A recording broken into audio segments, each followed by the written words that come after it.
Halo sahabatku. Selamat datang kembali di channel Cerita Momo.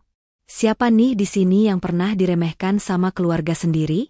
Apalagi sama ipar yang mulutnya pedas banget, ngatain kita numpang hidup, padahal kenyataannya song. Nah, cerita kali ini bakal bikin kalian puas banget sama endingnya. Tapi sebelum kita masuk ke drama panasnya, yuk dukung terus channel ini dengan cara like dan subscribe ya. Jangan lupa absen dulu dong di kolom komentar. Tulis nama kalian, asal kota, dan ketik, hadir. Aku pengen tahu nih sahabat setia Momo asalnya dari mana saja. Sudah siap buat gregetan bareng? Yuk, kita langsung mulai ceritanya. Denting sendok yang beradu dengan piring porselen menjadi satu-satunya suara yang terdengar di ruang makan yang mewah itu. Destia dengan telaten menyendokkan nasi ke piring suaminya, Agam. Wajahnya tenang, seolah tidak merasakan ketegangan yang menguar tebal di udara.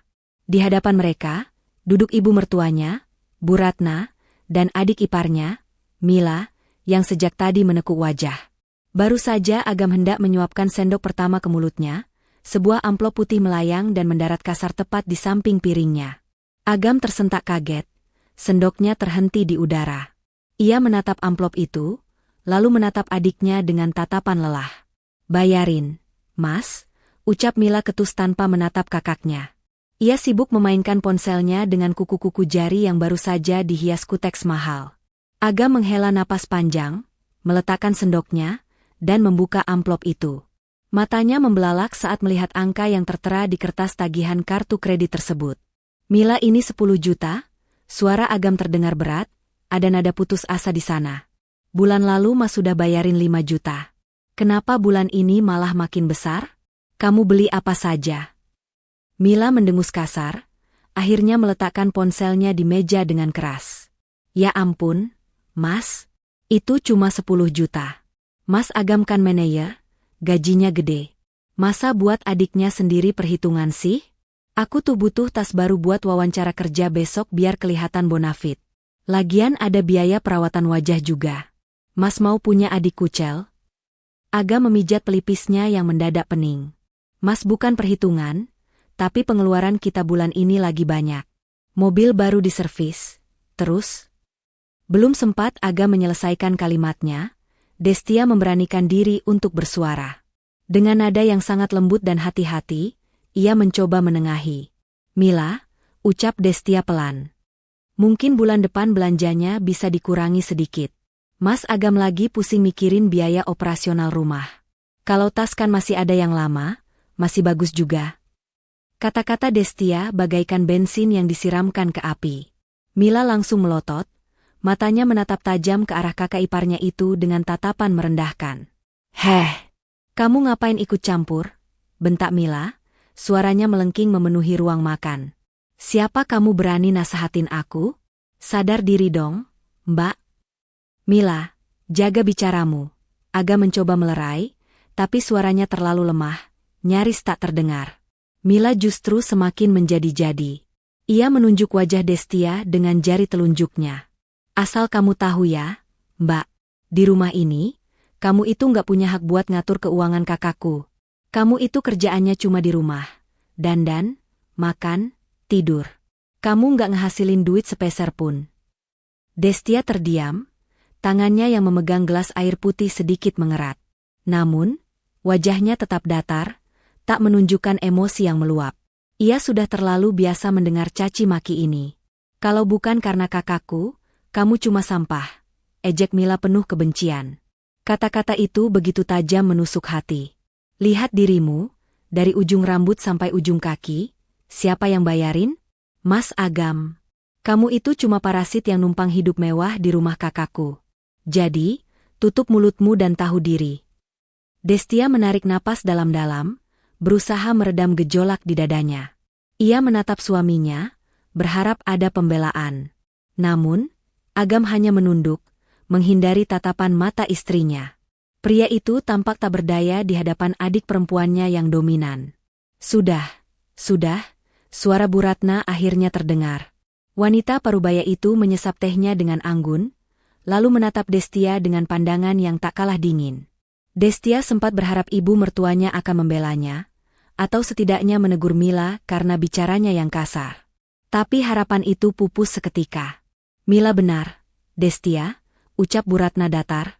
Kamu sebagai istri itu harusnya mendukung suami, bukan malah bikin ribut soal uang. Uang Agam itu uang keluarga ini juga. Mila itu adiknya, wajar kalau dia minta. Kamu yang harusnya ngaca. Selama ini kamu sudah dikasih hidup enak. Tidak perlu kerja, tidak perlu kepanasan. Cuma urus rumah saja kok berani-beraninya protes soal jatah Mila. Hati Destia mencelos. 2 lawan 1. Dan satu orang yang harusnya menjadi pelindungnya, malah diam 1000 bahasa. Maaf, Bu. Saya cuma kasihan sama Mas Agam. Jawab Destia pelan, suaranya hampir bergetar namun ia tahan sekuat tenaga. Halah, alasan, sambar Mila cepat. Ia kembali menoleh pada Agam dengan wajah memelas yang dibuat-buat. Mas, bayarin ya. Besok kalau aku nggak tampil oke pas wawancara di Nusantara Group, terus aku nggak diterima, Mas Agam juga yang malu punya adik pengangguran. Katanya Mas Agam sayang sama aku. Agam tampak terpojok. Ia melirik Destia sekilas dengan tatapan bersalah, lalu kembali menatap adiknya. Ya sudah, nanti Mas transfer. Tapi janji ya, bulan depan jangan boros lagi. Yes. Makasih Mas Agam sayang. Seru Mila girang. Senyum kemenangan terukir di bibirnya sambil melirik sinis ke arah Destia. Tuh kan, Mbak. Kakakku itu kaya raya. 10 juta itu kecil buat dia. Makanya, kalau jadi istri itu yang berguna dikit, jangan cuma bisa ngabisin beras. Destia tidak menjawab lagi. Ia perlahan bangkit dari kursinya. Saya sudah kenyang. Saya permisi ke kamar dulu. Tanpa menunggu jawaban, Destia melangkah pergi meninggalkan ruang makan. Di belakangnya, ia masih mendengar tawa Mila dan suara Bu Ratna yang memuji-muji betapa hebatnya Agam bisa memanjakan keluarganya. Sesampainya di kamar, Destia menutup pintu rapat-rapat. Ia bersandar di balik pintu, namun tidak ada air mata yang jatuh. Ekspresi sedih yang tadi ia tunjukkan di ruang makan perlahan memudar, berganti dengan senyum tipis yang penuh arti. Ia berjalan menuju meja rias, mengambil ponsel pintarnya yang tergeletak di sana. Layar ponsel menyala, menampilkan notifikasi email masuk. Destia membuka email tersebut dengan tenang. Isi email itu adalah laporan keuangan bulanan dari Nusantara Group, perusahaan raksasa tempat Mila akan melamar kerja besok. Di bagian bawah laporan, tertera nama pemegang saham mayoritas sekaligus komisaris utama, Destia Maharani. Destia menatap pantulan dirinya di cermin. Wajah yang disebut sampah dan parasit oleh adik iparnya itu tersenyum dingin. Nikmatilah selagi bisa, Mila, gumam Destia lirih. Kamu tidak tahu bahwa sampah yang kamu hina ini adalah orang yang akan menentukan nasibmu besok. Ia meletakkan ponselnya, mematikan lampu kamar, dan bersiap tidur dengan hati yang jauh lebih tenang daripada yang dikira oleh siapapun di rumah itu. Permainan baru saja dimulai. Pagi itu, suasana rumah sudah gaduh bahkan sebelum matahari benar-benar tinggi. Mila sibuk mematut diri di depan cermin besar di ruang tengah, memutar tubuhnya ke kiri dan ke kanan. Tas bermerek yang semalam dibelikan Agam dengan harga 10 juta rupiah, sudah tersangkut manis di lengannya. Ia mengenakan blazer necis dan sepatu hak tinggi yang bunyinya nyaring setiap kali ia melangkah di lantai keramik. Bu, gimana penampilanku? Sudah kayak eksekutif muda belum? Tanya Mila dengan percaya diri yang meluap-luap. Bu Ratna yang sedang duduk santai sambil memotong buah mengangguk antusias. Senyum bangga merekah di wajah tuanya. Cantik sekali, anak ibu. Pasti pewawancaranya langsung terpesona lihat kamu. Penampilan itu nomor 1, Mila. Kalau sudah kelihatan mahal, orang pasti segan. Destia yang sedang menyapu lantai di dekat mereka hanya diam. Ia berusaha menyapu sepelan mungkin agar debu tidak terbang ke arah adik iparnya yang sedang wangi semerbak itu, khawatir akan memicu amukan baru. Namun, tetap saja keberadaannya mengganggu di mata Mila. Mbak, nyapunya nanti aja bisa nggak sih? Debunya kena baju kerjaku nih. Seru Mila ketus sambil mengibaskan tangannya di udara, seolah mengusir lalat. Maaf, Mila. Saya pindah ke belakang dulu, jawab Destia singkat, lalu segera membawa sapunya menyingkir ke dapur. Mila mendengus pelan, lalu kembali fokus pada ibunya. Doain ya, Bu. Nusantara Group itu perusahaan bonafit. Saingannya pasti lulusan universitas top semua. Sebenarnya aku agak deg-degan sih, IPK-ku kan cuma pas-pasan, pengalaman juga nol. Ah, tenang saja. Rezeki itu nggak kemana. Lagian kamu kan adiknya Agam, pasti ada aura sukses yang nular. Hibur Bu Ratna. Mila berangkat dengan taksi online, meninggalkan rumah dengan harapan setinggi langit namun dengan kompetensi yang sebenarnya ia ragukan sendiri. Beberapa jam kemudian, di gedung pencakar langit Nusantara Group, Mila duduk di ruang tunggu dengan gelisah. Ia melihat sekeliling. Para pelamar lain tampak sangat meyakinkan, sibuk membaca catatan atau berbicara dengan bahasa Inggris yang fasih. Nyali Mila sedikit ciut. Ia meremas tali tas mahalnya, satu-satunya benda yang memberinya sedikit rasa percaya diri saat ini. Ketika namanya dipanggil, Mila masuk ke ruangan HRD dengan langkah yang dibuat setegap mungkin.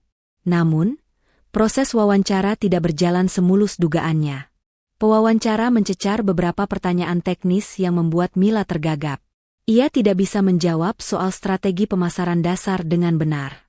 Wajah pewawancara terlihat datar, sesekali mengernyitkan dahi saat melihat transkrip nilai Mila. Mila keluar dari ruangan itu dengan wajah lesu. Ia yakin 100% dirinya gagal. Sial, umpatnya dalam hati. Pasti nggak diterima. Malu banget kalau sampai gagal, udah pamer tas mahal segala. Sore harinya, saat Agam baru pulang kerja, Mila duduk di sofa dengan wajah masam. Bu Ratna tampak khawatir melihat putrinya murung. Destia yang baru saja membawakan teh hangat untuk suaminya ikut duduk di kursi yang agak jauh, memperhatikan dalam diam. Gimana tesnya, Mil? Tanya Agam sambil melonggarkan dasinya. Lancar? Mila menggeleng lemah. Susah banget, Mas. Orang HRD-nya jutek. Kayaknya aku nggak bakal diterima deh. Padahal aku udah usaha tampil maksimal. Agam menepuk bahu adiknya.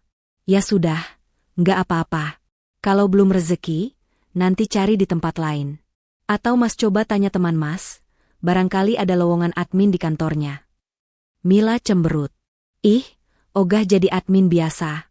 Aku maunya di perusahaan gede kayak Nusantara Group, Mas. Biar bergengsi. Tiba-tiba, ponsel Mila bergetar. Ada notifikasi email masuk. Mila meliriknya malas-malasan. Namun, sedetik kemudian, matanya melotot.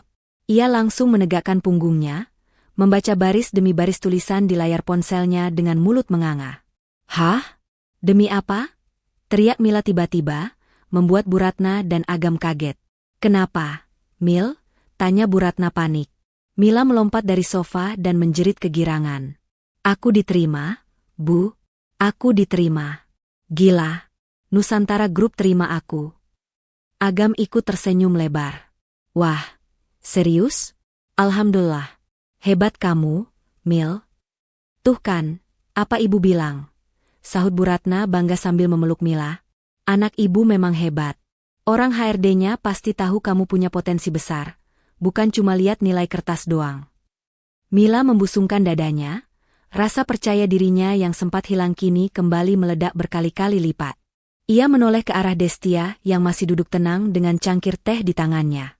Dengar itu, Mbak, sindir Mila dengan nada sombong. Aku masuk Nusantara Group tanpa bantuan orang dalam. Murni karena kemampuanku. Beda sama orang yang bisanya cuma nadah tangan ke suami. Selamat ya, Mila, ucap Destia datar, tanpa mengalihkan pandangannya dari layar televisi yang mati. Iri ya? Mila tertawa mengejek. Makanya, sekolah yang benar, punya karir. Jangan cuma bangga jadi ibu rumah tangga. Lihat aku, besok aku bakal kerja di gedung tinggi, ketemu orang-orang hebat. Kamu, paling mentok ke pasar nawar sayur. Bu Ratna tertawa menimpali. Sudah, Mil. Jangan diladeni. Kelas kalian itu beda. Kamu wanita karir, dia kan, ya begitulah. Agam hanya tersenyum canggung, tidak enak hati pada istrinya tapi juga tidak ingin merusak momen bahagia adiknya. Sudah, yang penting Mila diterima. Besok harus kerja yang rajin. Pasti dong, Mas. Aku bakal buktiin aku bisa jadi manajer dalam waktu singkat. Seru Mila penuh ambisi. Di tengah sorak-sorai kemenangan semu itu, Tidak ada yang menyadari Destia perlahan bangkit dan berjalan menuju kamarnya. Wajahnya tetap tenang, namun ada kilatan misterius di matanya. Sesampainya di kamar, Destia menutup pintu dan mengunci slotnya. Ia duduk di tepi ranjang, lalu mengeluarkan ponsel dari saku daster sederhananya. Ia membuka riwayat panggilan. Panggilan terakhir yang ia lakukan adalah 10 menit yang lalu, tepat sebelum Mila menerima email penerimaan itu. Destia menekan tombol panggil pada nomor yang dinamai, Pak Danu, HRD Manager. Halo, selamat sore Bu Komisaris. Suara di seberang sana terdengar sangat hormat dan sedikit gugup. Sore, Pak Danu, jawab Destia dengan suara berwibawa, sangat berbeda dengan nada bicaranya saat di depan mertuanya. Bagaimana instruksi saya tadi? Sudah dilaksanakan, Bu. Pelamar atas nama Mila, adik ipar Ibu, sudah kami kirimkan surat penerimaan kerjanya.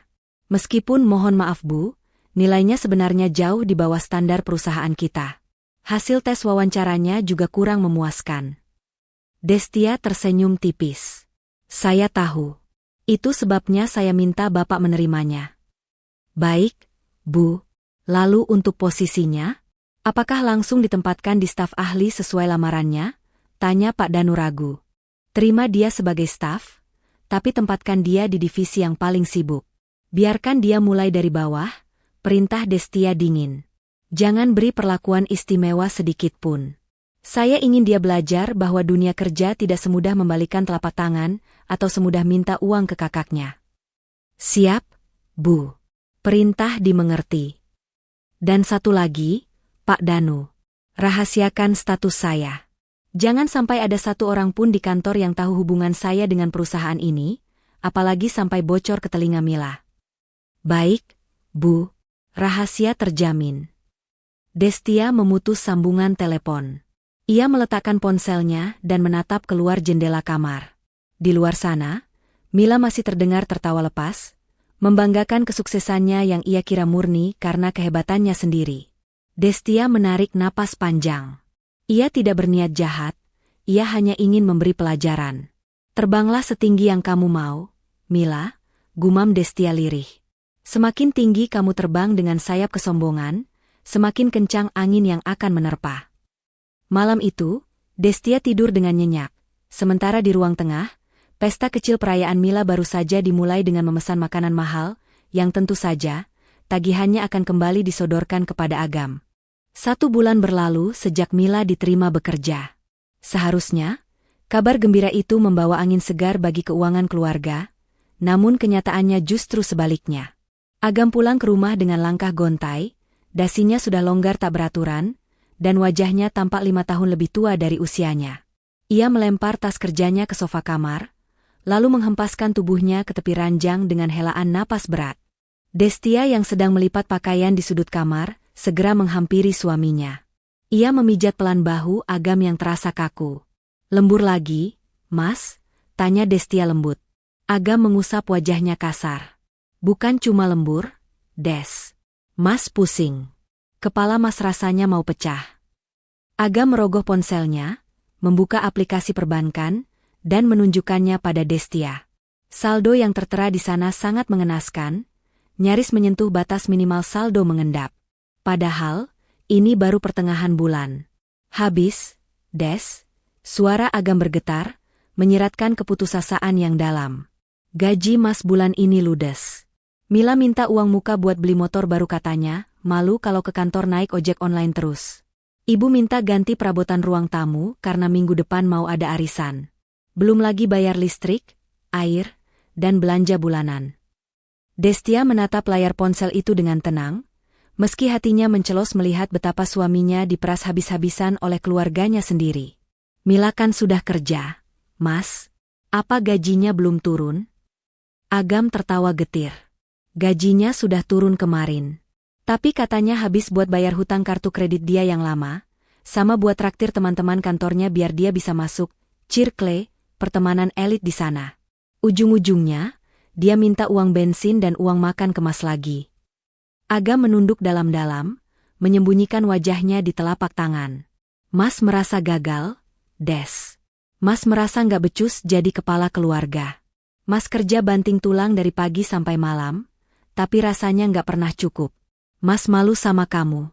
Harusnya Mas bahagiain kamu, tapi malah kamu yang sering Mas suruh hemat. Keheningan menyelimuti kamar itu selama beberapa saat. Destia menatap punggung suaminya yang bergetar. Ia tahu Agam bukan orang jahat. Hanya saja ia terlalu lemah untuk berkata, tidak, pada ibu dan adiknya. Rasa gengsi Agam untuk terlihat sukses di mata keluarganya menjadi bumerang yang perlahan membunuhnya.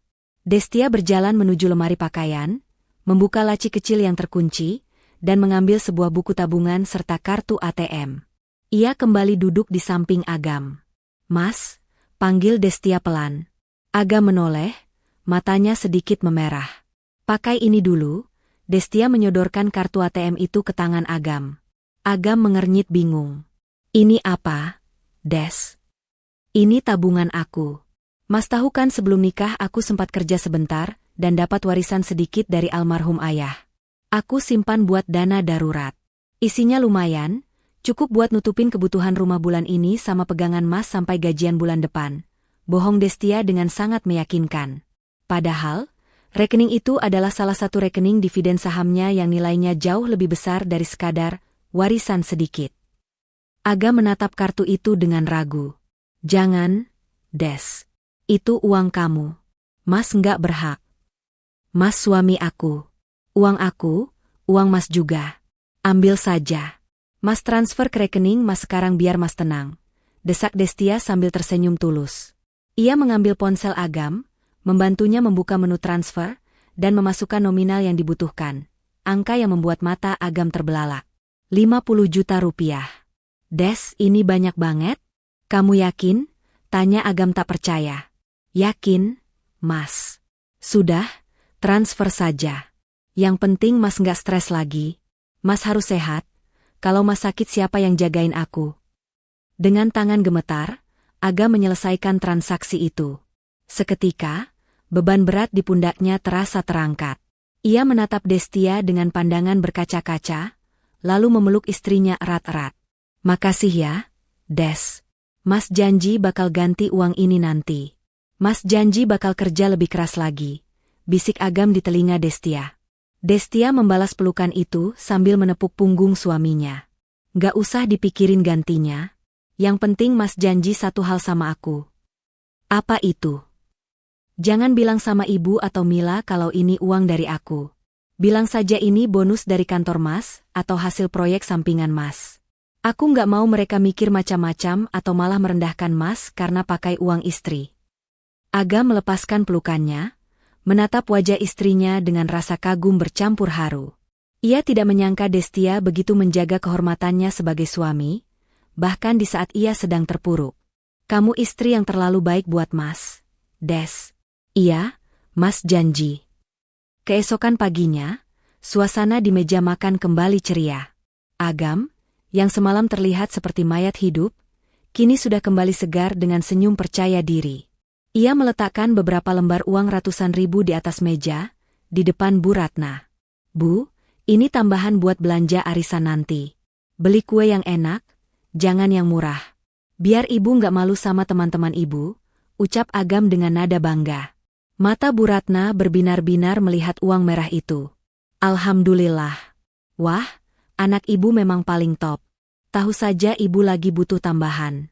Makasih ya, Gam. Kamu memang anak berbakti. Mila yang sedang menyeruput kopinya ikut menyeletuk. Buat aku mana, Mas? Motor baruku butuh aksesoris nih biar makin kece. Agam, yang kini merasa dompetnya aman berkat suntikan dana Destia, mengangguk santai. Nanti Mas transfer 2 juta. Cukup kan? Asyik. Cukup banget. Mas Agam emang the best. Seru Mila girang. Ia kemudian melirik Destia yang sedang mengoleskan selai roti tawar dengan tatapan mengejek. Tuh lihat, Mbak. Mas Agam itu definisi laki-laki sukses. Bisa kasih uang ke ibu, kasih uang ke adiknya, tanpa hitung-hitungan. Coba kalau Mas Agam nikahnya sama perempuan karir yang sok sibuk, pasti duitnya dipegang istri semua. Untung Mas Agam yang pegang kendali, sindir Mila tajam. Bu Ratna menimpali sambil menghitung uang di tangannya. Iya, Destia harusnya bersyukur. Kamu tinggal ongkang-ongkang kaki, semua beres. Jangan sampai kamu ngeluh atau minta yang aneh-aneh. Ingat, Agam sudah kerja keras buat kita semua. Destia hanya tersenyum tipis, sangat tipis, sambil menyodorkan piring roti ke hadapan Agam. Ia melihat Agam tampak salah tingkah. Suaminya itu menghindari tatapan matanya, pura-pura sibuk meminum kopinya.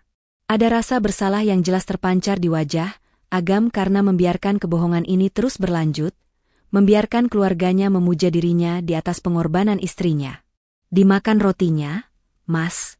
Nanti telat, ucap Destia lembut, seolah sindiran Mila dan Bu Ratna barusan hanyalah angin lalu.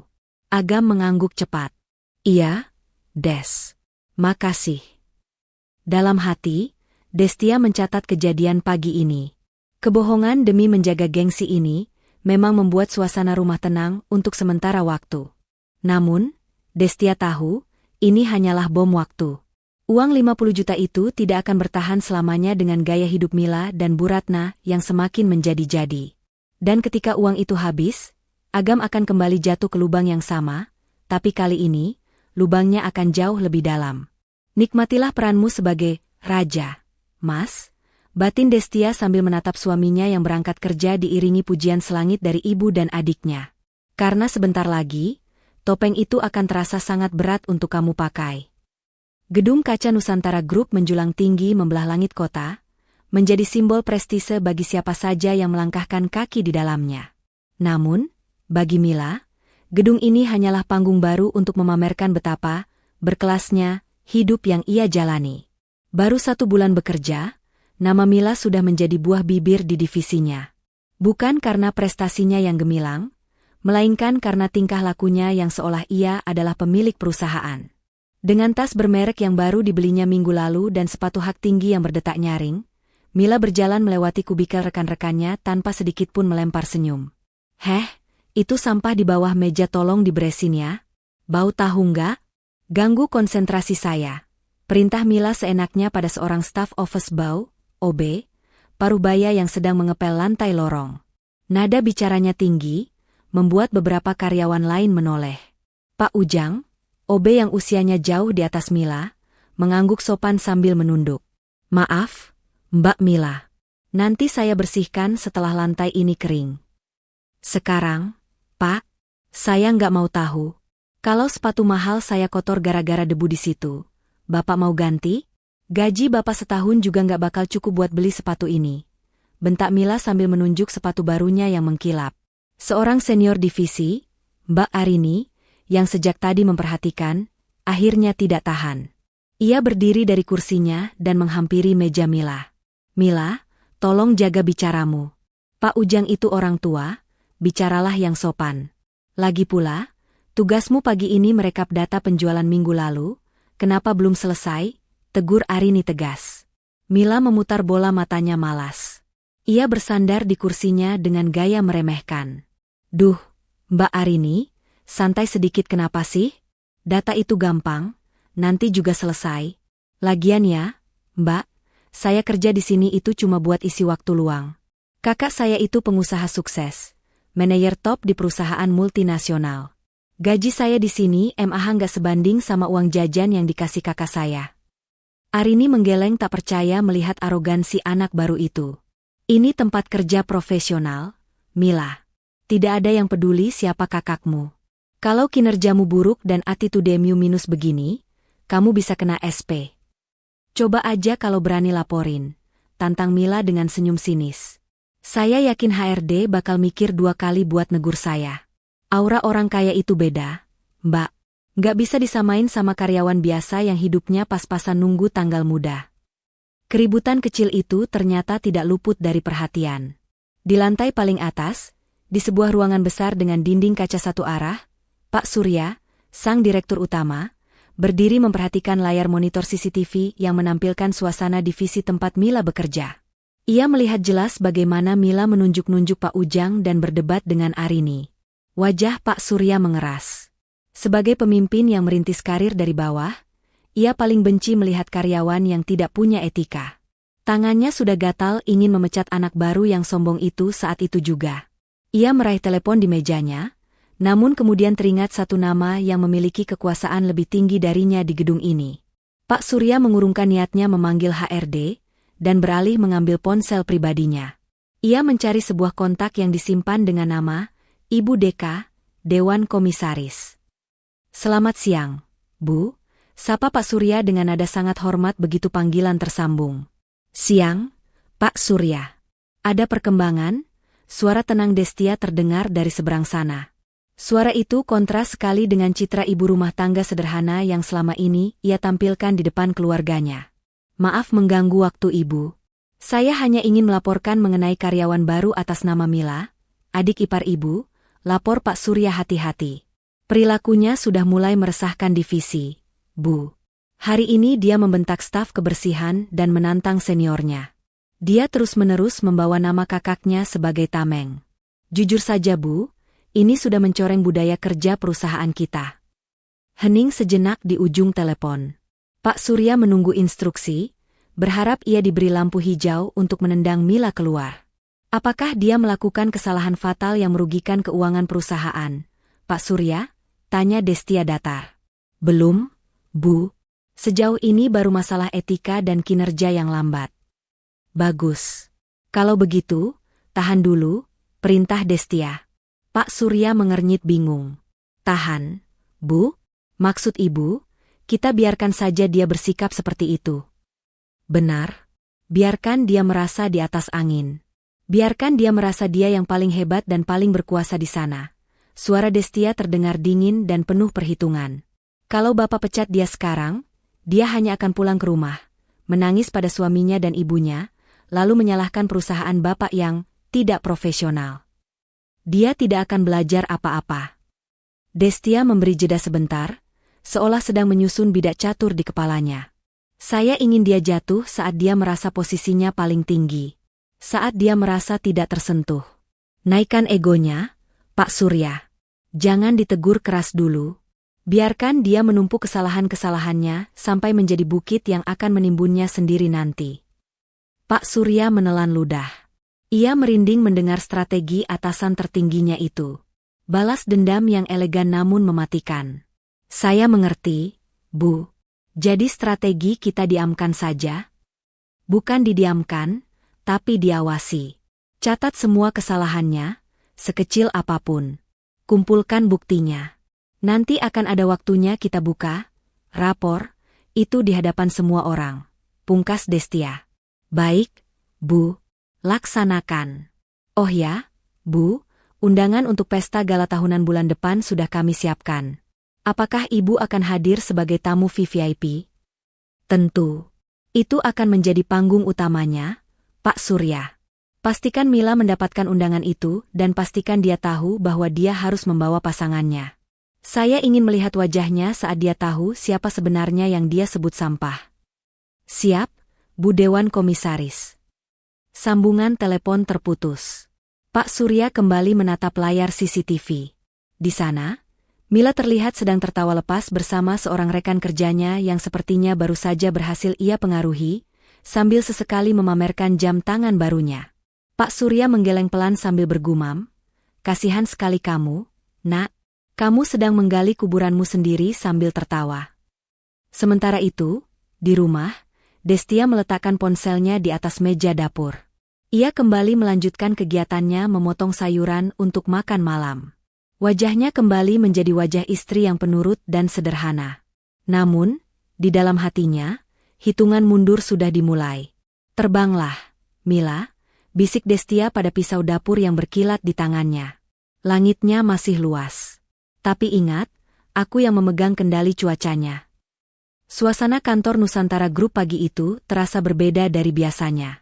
Bisik-bisik antusias terdengar dari setiap sudut kubikel, menggantikan suara ketikan keyboard yang monoton. Penyebabnya adalah sebuah amplop tebal berwarna emas yang baru saja dibagikan oleh tim HRD ke setiap meja karyawan. Mila mengambil amplop itu dengan ujung jarinya yang lentik, seolah sedang memegang barang keramat. Ia membuka segel lilin merah di belakangnya, dan menarik keluar sebuah kartu undangan yang terbuat dari bahan bludru mewah. Tinta emas yang tertera di sana berkilauan ditimpa lampu neon kantor. "Undangan pesta gala tahunan Nusantara Group, gumam Mila membaca tulisan itu. Matanya berbinar saat membaca baris berikutnya, bertempat di Grand Ballroom Hotel Imperial. Wajib dihadiri oleh seluruh karyawan beserta pasangan atau keluarga inti. Senyum Mila merekah lebar. Ini dia momen yang ia tunggu-tunggu. Ini bukan sekadar pesta makan malam biasa, ini adalah panggung pembuktian diri. Selama ini ia sudah koar-koar tentang betapa kayanya keluarganya. Dan sekarang saatnya ia membuktikan ucapannya itu secara visual kepada rekan-rekannya yang sering menatapnya sinis. Hotel Imperial, hotel bintang 5 yang paling mahal di kota ini, ucap Mila bangga, sengaja mengeraskan suaranya agar tetangga kubikelnya mendengar. Akhirnya ada acara yang levelnya sesuai sama standar aku. Sore harinya, kepulangan Mila ke rumah disambut dengan kehebohan yang ia ciptakan sendiri. Ia meletakkan undangan emas itu di tengah meja makan seolah-olah itu adalah piala kemenangan. "Bu, Mas Agam, lihat ini," seru Mila sambil menunjuk undangan tersebut. Bu Ratna segera menyambar kartu itu, meraba tekstur bludrunya dengan kagum. "Wah, mewah sekali, Mil. Ini undangan apa?" "Itu pesta gala kantor aku, Bu. Cuma orang-orang terpilih yang bisa bikin pesta semewah ini. Dan lihat aturannya, boleh bawa keluarga," jelas Mila dengan mata berapi-api.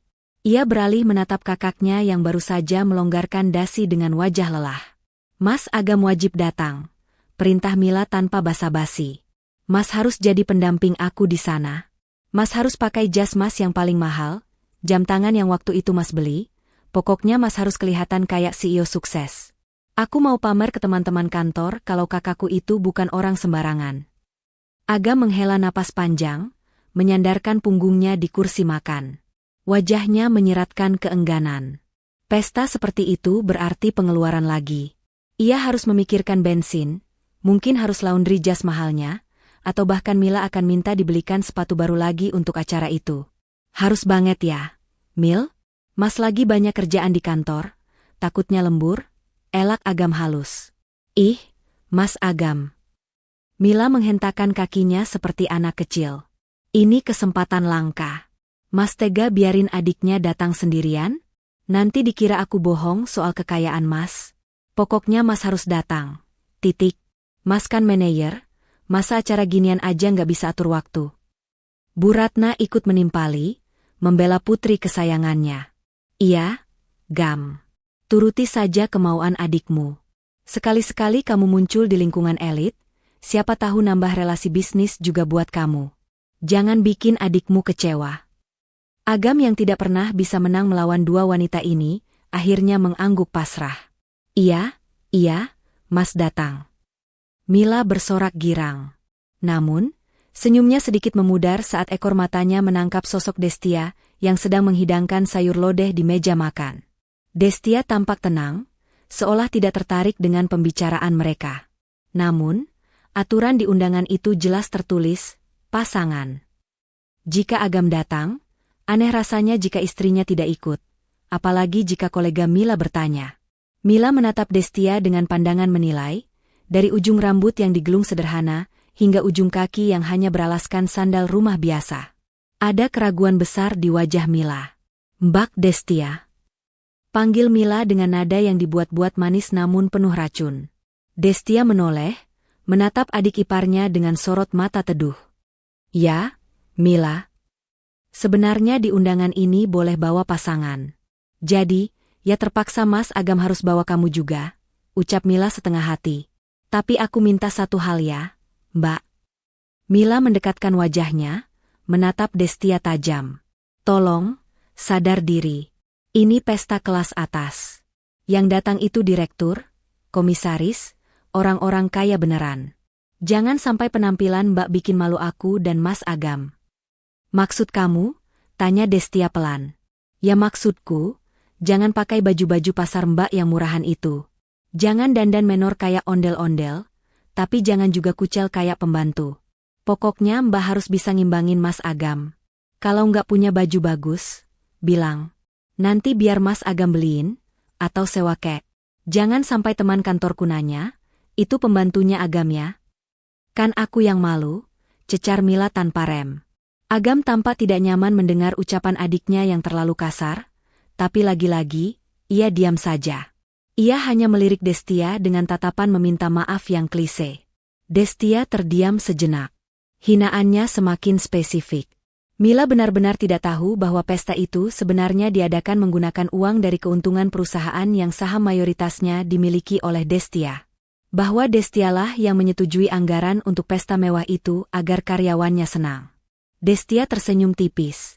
Sangat tipis hingga hampir tak terlihat. Baik, Mila. Aku akan ikut. Jangan khawatir, aku tidak akan membuatmu malu. Aku akan menyesuaikan diri. Baguslah kalau sadar, cibir Mila sambil kembali mengagumi undangannya. Ingat ya, di sana nanti Mbak jangan banyak omong. Cukup senyum dan angguk-angguk aja. Biar Mas Agam yang ngobrol sama orang-orang penting. Tentu, jawab Destia singkat. Malam itu, saat semua orang sudah tidur, Destia duduk di tepi ranjangnya. Ia membuka laci nakas dan mengambil sebuah kartu nama hitam dengan tulisan emas, Eksekutif Desainer. Ia menimang kartu itu sejenak. Jangan bikin malu ya. Gumam Destia menirukan ucapan Mila. Ia meraih ponselnya dan mengirimkan sebuah pesan singkat pada nomor di kartu nama tersebut. Siapkan gaun terbaik untuk minggu depan. Simpel, elegan, tapi intimidatif. Warna biru donker. Jangan kirim ke rumah, saya ambil sendiri di butik. Destia meletakkan ponselnya kembali. Pesta minggu depan bukan hanya sekadar perayaan perusahaan. Itu akan menjadi panggung di mana ia akan melihat sandiwara keluarganya mencapai klimaks. Ia akan datang, bukan sebagai istri Agam yang memalukan, tapi sebagai sosok yang bahkan Mila sendiri tidak akan sanggup menatap matanya. Kita lihat nanti, siapa yang akan menundukkan kepala karena malu, bisik Destia pada kegelapan kamar, lalu memejamkan matanya dengan tenang. Hari-hari menjelang pesta gala tahunan terasa berjalan begitu lambat bagi Agam, namun begitu cepat bagi Mila. Sejak undangan emas itu mendarat di rumah, atmosfer di kediaman mereka berubah menjadi seperti pusat mode dadakan yang penuh ketegangan finansial. Sore itu, di sebuah butik desainer lokal yang cukup ternama di pusat perbelanjaan elit, Mila sedang berputar-putar di depan cermin besar. Ia mengenakan gaun malam berwarna merah menyala dengan payet-payet berkilauan yang memenuhi bagian dada hingga pinggang. Potongannya ketat, menonjolkan lekuk tubuh, sangat mencolok dan berteriak, "Lihat aku." "Gimana, Mas? Gila, ini mewah banget kan? Kalau aku pakai ini, dijamin semua mata di ballroom bakal tertuju ke aku," ujar Mila sambil mengibaskan bagian bawah gaunnya dengan genit. Agam berdiri di belakangnya, memegang beberapa tas belanjaan lain, sepatu baru dan tas tangan kecil yang warnanya senada dengan gaun itu. Wajah Agam tampak pucat saat matanya melirik price tag yang menggantung di punggung gaun Mila. 8 juta rupiah. Hanya untuk sepotong kain yang akan dipakai satu malam. Bagus sih, Mil. Tapi, apa nggak terlalu mencolok warnanya? Terus harganya juga lumayan. Agam mencoba bernegosiasi dengan suara pelan, takut didengar pelayan butik yang berdiri tak jauh dari mereka. Mila langsung cemberut, ekspresi wajahnya berubah drastis dari ceria menjadi kesal. "Mas Agam kok gitu sih? Ini kan investasi, Mas. Kalau aku kelihatan berkelas, orang-orang kantor bakal segan sama aku. Karir aku bakal nanjak. Mas mau adiknya kelihatan gembel pakai baju sewaan?" "Bukan gitu, tapi kan kamu baru beli tas kemarin." "Uang Mas." "Uang Mas kan banyak," potong Mila cepat. "Kemarin Mas kasih ibu uang belanja tebal banget. Masa buat adik sendiri pelit? Lagian Mas Agam kan manajer. Gaji Mas pasti cukuplah buat nyenengin adik sekali-kali. Nanti kalau aku udah sukses jadi manajer kayak Mas, aku ganti deh." Agam menelan ludah. Uang banyak? Yang dimaksud Mila adalah sisa uang tabungan Destia yang ia berikan kemarin. Uang itu seharusnya untuk pegangan hidup sebulan ke depan, bukan untuk dibakar dalam satu hari belanja. Namun, melihat tatapan menuntut Mila dan senyum ramah pelayan butik yang seolah menekan egonya, pertahanan Agam runtuh lagi. "Ya sudah. Ambil yang itu," ucap Agam pasrah. "Yes. Makasih Mas Agam ganteng," seru Mila kegirangan. Ia segera berlari ke ruang ganti, meninggalkan Agam yang berjalan gontai menuju kasir. Saat menggesek kartu debitnya, tangan Agam sedikit gemetar. Saldo di rekeningnya kini menyusut drastis, kembali ke angka yang mengkhawatirkan. Bayangan wajah Teduh Destia yang memberikan uang itu dengan tulus berkelebat di benaknya, membuat rasa bersalah Agam semakin menumpuk di dada. Sesampainya di rumah, fashion show berlanjut. Bu Ratna menyambut kedatangan anak-anaknya dengan antusias. Mila memamerkan gaun merahnya di ruang tamu, membuat ibunya berdecak kagum berkali-kali. Masya Allah, cantiknya anak ibu. Persis artis sinetron. Puji Bu Ratna sambil mengelus bahan gaun itu. Kalau kamu pakai ini, istri direktur pun pasti kalah saing. Mil, kamu pasti jadi bintang pesta. Pasti dong, Bu. Mila gitu loh, sahut Mila sombong. Destia keluar dari dapur membawa nampan berisi teh hangat. Ia meletakkan nampan itu di meja tanpa suara, lalu berdiri diam memperhatikan kehebohan ibu dan anak itu. Mila yang menyadari kehadiran Destia, langsung menoleh dengan tatapan meremehkan. Nah, mumpung ada orangnya. Mbak Destia, mana baju yang mau Mbak pakai nanti? Jangan bilang Mbak belum siapin apa-apa. Bu Ratna ikut menatap menantunya sinis. Iya, Destia. Tunjukkan sini. Ibu nggak mau ya kamu pakai baju yang sudah bulukan atau model zaman purba. Ingat, kamu bawa nama Agam. Destia tersenyum tipis. Sudah ada kok, Bu. Ada di lemari. Coba ambil, bawa sini. Aku mau lihat layak atau enggak. Perintah Mila seenaknya. Destia menggeleng pelan. Nggak perlu, Mila. Bajunya sederhana saja. Warnanya gelap, nggak mencolok seperti punya kamu. Aku nggak mau menyaingi kamu. Biar kamu saja yang jadi bintangnya. Jawaban Destia itu sebenarnya taktik untuk menghindari perdebatan panjang, sekaligus menyembunyikan fakta bahwa ia tidak menyimpan gaun itu di rumah. Gaun miliknya masih tersimpan rapi di butik eksklusif langganan para konglomerat, tempat yang bahkan Mila tidak tahu keberadaannya. Mendengar jawaban Destia, Mila tertawa mengejek. Halah, bilang aja baju lama kan? Atau baju diskonan Tanah Abang? Ya sudahlah, terserah. Yang penting Mbak mandi yang bersih, dandan yang rapi. Jangan sampai dikira pembantu yang nyasar masuk hotel. Paling dia di sana cuma jadi patung. Mil, timpal Bu Ratna sambil menyeruput tehnya. Dia mana ngerti obrolan orang kantoran. Paling cuma plonga-plongo cari makanan gratis. Kamu jangan deket-deket dia nanti, biar nggak ketularan aura suramnya. Agam yang duduk di sofa sambil memijat keningnya merasa tidak enak hati, tapi ia terlalu lelah untuk membela istrinya. Sudah, Bu. Mila. Jangan bicara begitu. Destia istriku. Justru karena istri kamu, Ibu ingatkan, Gam, balas Bu Ratna tajam. Istrimu itu cerminan kamu. Kalau dia tampil kucel, kamu yang malu. Harusnya kamu belikan dia baju baru juga. Tapi ya, percuma juga sih kalau dasarnya nggak punya aura nyonya. Destia hanya menunduk sedikit, menyembunyikan kilatan matanya. Saya permisi ke belakang dulu, mau menyiapkan makan malam. Ia berjalan menjauh dari ruang tamu, meninggalkan tawa renyah Mila dan omelan Bu Ratna yang masih membahas betapa tidak sepadannya Destia bersanding dengan Agam.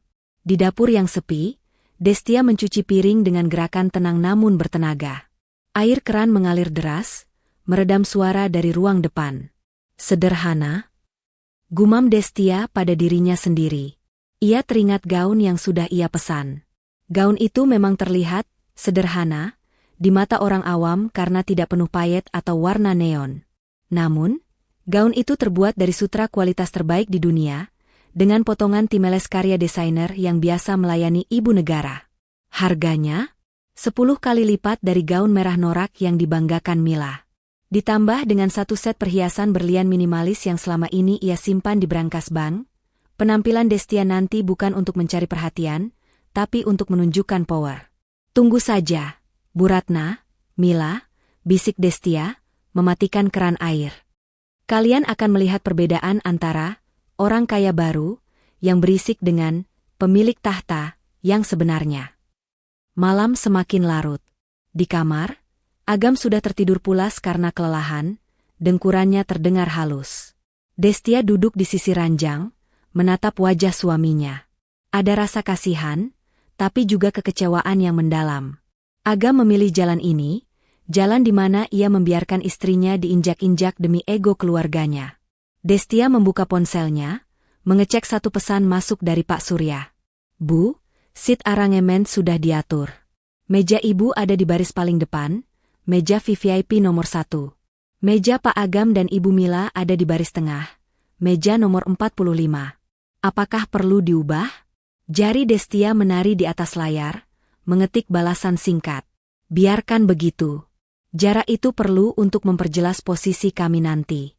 Destia meletakkan ponselnya dan membaringkan tubuhnya di samping Agam. Besok adalah harinya.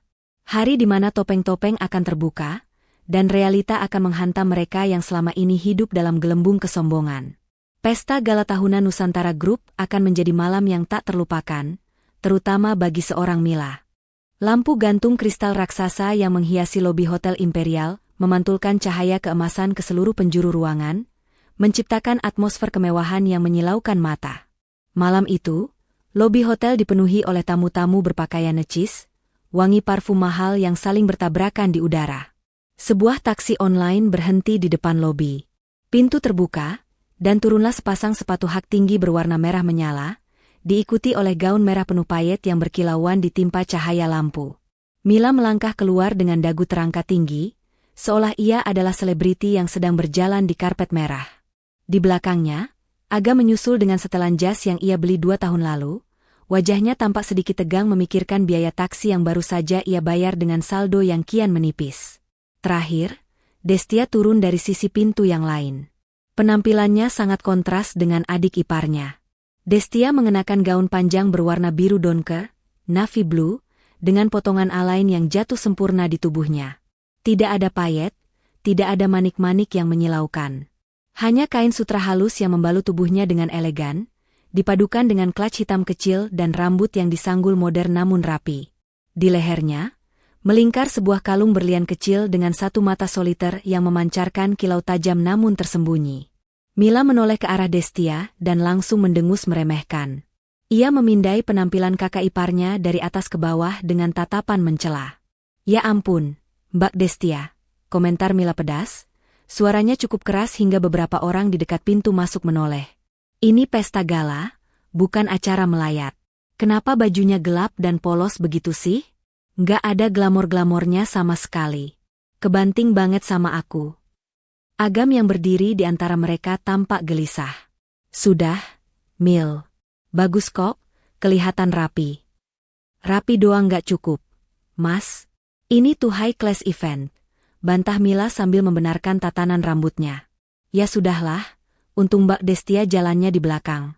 Jadi orang-orang fokusnya ke aku sama Mas Agam aja. Ayo, Mas. Mila langsung menggandeng lengan Agam dengan posesif, menyeret kakaknya masuk ke dalam ballroom. Destia hanya tersenyum tipis menanggapi hinaan itu, lalu melangkah perlahan mengikuti mereka, menjaga jarak beberapa meter di belakang layaknya seorang asisten pribadi yang patuh. Di dalam Grand Ballroom, suasana jauh lebih megah. Ratusan meja bundar tertata rapi dengan taplak putih bersih dan centerpiece bunga segar yang wangi. Panggung utama di depan sana dihiasi layar LED raksasa bertuliskan, Nusantara Group Annual Gala Dinner. Mila memeki kecil saat melihat rombongan teman-teman divisinya berkumpul di dekat meja prasmanan koktail. Ia segera menarik Agam mendekat. Hai guys. Sapa Mila dengan nada dibuat seceria mungkin. Rekan-rekan kerjanya, segerombolan wanita muda yang juga berdandan maksimal, menoleh serempak. Mila. Wah, gila gaun lo cetar banget. Puji salah satu temannya yang bernama Siska. Mila tertawa bangga, mengibaskan rambutnya. Iya dong, harus totalitas. Oh ya, kenalin nih, ini kakak gue yang sering gue ceritain. Mas Agam.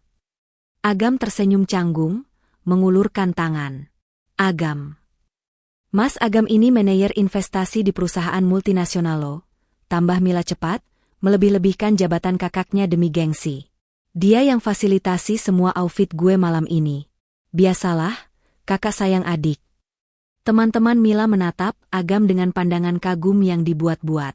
Wah, enak banget punya kakak royal. Halo Mas Agam. Di tengah percakapan basa-basi itu, Siska menyadari kehadiran Destia yang berdiri diam agak jauh di belakang Agam. Itu siapa, Mil? Yang baju biru gelap itu? Saudara lo juga? Tanya Siska sambil menunjuk Destia dengan dagunya. Wajah Mila berubah masam seketika. Ia melirik Destia sekilas lalu kembali menatap teman-temannya sambil berbisik, seolah takut ketahuan. Oh, itu istri kakak gue, jawab Mila setengah hati. Istrinya? Siska menatap Destia lagi dengan tatapan menilai yang tidak sopan. Kok beda banget auranya sama Mas Agam? Mas Agam kelihatan eksekutif. Istrinya kayak plain banget ya? Kayak ibu-ibu komplek biasa. Teman Mila yang lain menimpali sambil terkikik.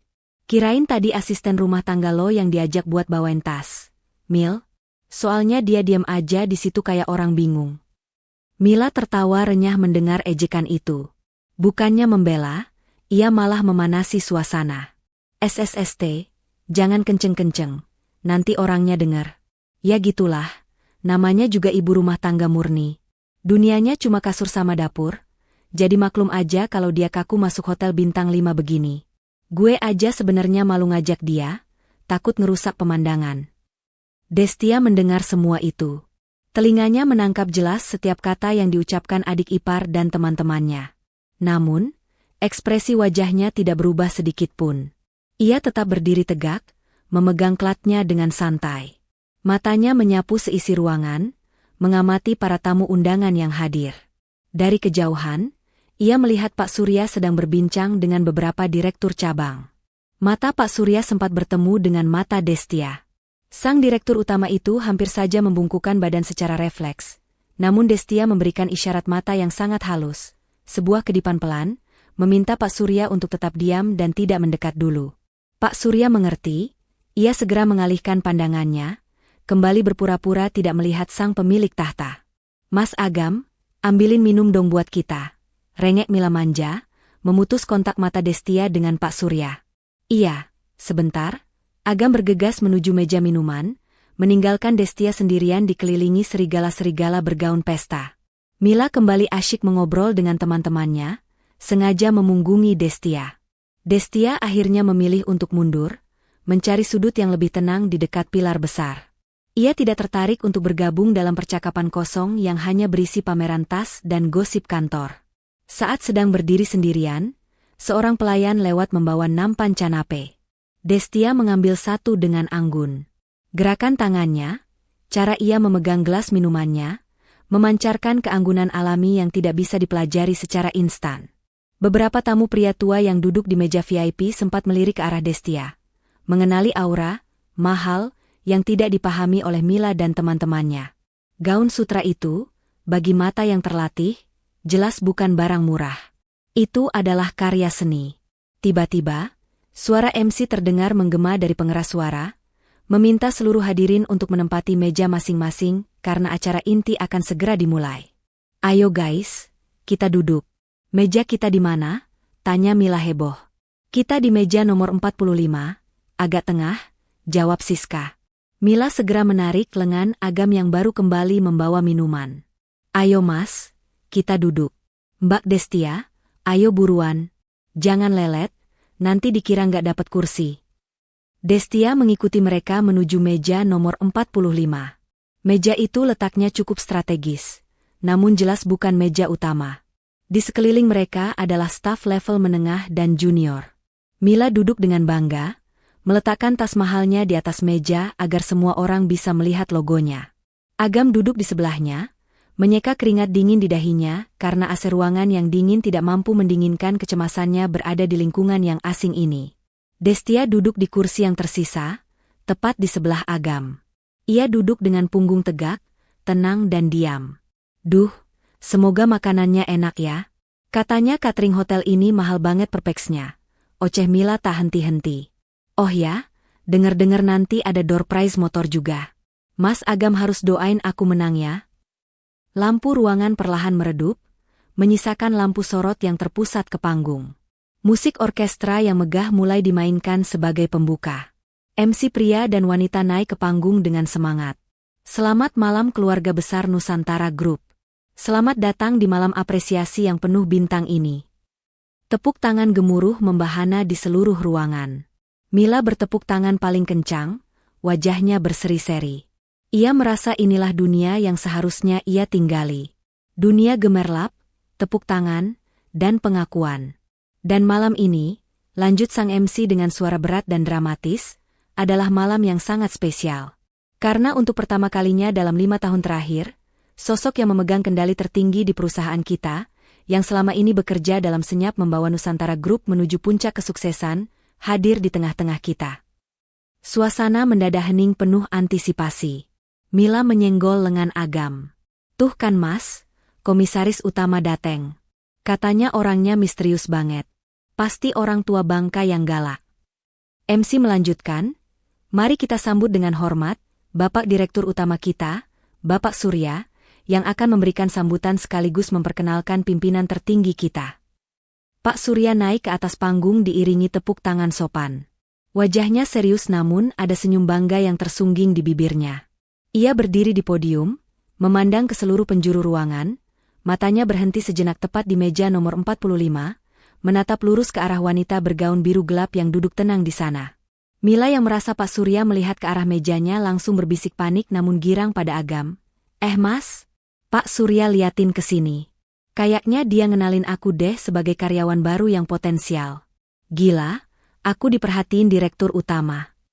Destia, yang duduk di samping Agam, hanya tersenyum samar mendengar kepedean adik iparnya yang sudah melampaui batas kewajaran itu. "Nikmatilah detik-detik terakhir hayalanmu, Mila," batin Destia. "Karena setelah ini, realita akan memukulmu telak." Di atas podium yang bermandikan cahaya sorot, Pak Surya berdiri dengan wibawa penuh. Ia membetulkan posisi mikrofonnya sejenak, membiarkan keheningan menyelimuti ruangan Grand Ballroom yang luas itu. Ribuan mata tertuju padanya, menanti kelanjutan kalimat yang menggantung di udara. "Hadirin sekalian," suara bariton Pak Surya menggema jernih. "Nusantara Group tahun ini mencatatkan keuntungan terbesar sepanjang sejarah perusahaan. Kita telah membuka 10 cabang baru dan mengakuisisi 2 perusahaan rintisan yang potensial." Tepuk tangan kembali membahana, namun Pak Surya segera mengangkat tangan kanannya, meminta ketenangan kembali. "Namun, semua keberhasilan ini bukanlah kerja keras saya seorang diri. Ada satu sosok yang menjadi otak di balik semua strategi besar kita. Sosok yang selama ini memilih untuk tetap berada di balik layar, memantau kita, mendukung kita, dan memastikan kapal besar ini berlayar ke arah yang benar. Beliau adalah Dewan Komisaris Utama kita, sekaligus pemegang saham pengendali tunggal Nusantara Group." Di meja nomor 45, Mila menyikut lengan Agam dengan antusias.